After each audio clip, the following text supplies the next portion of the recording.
Abrahım evvelden lahu alemden benim bahtımı kara yazdılar.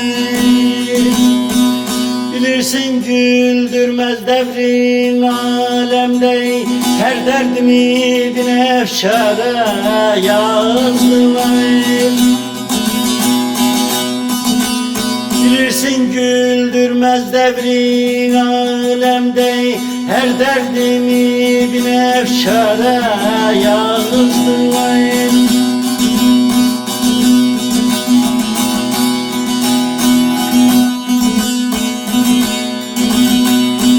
Yar yar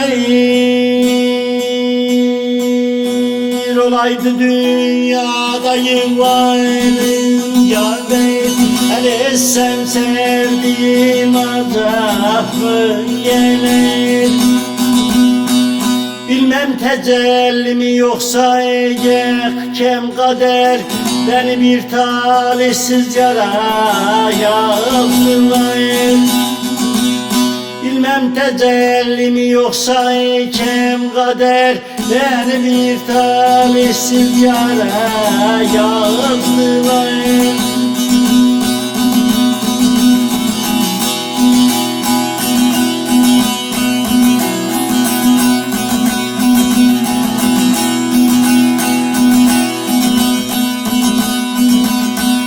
Yar yar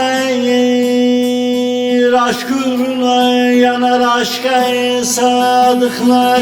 Aşktan vazgeçer mi bağı yanıklar.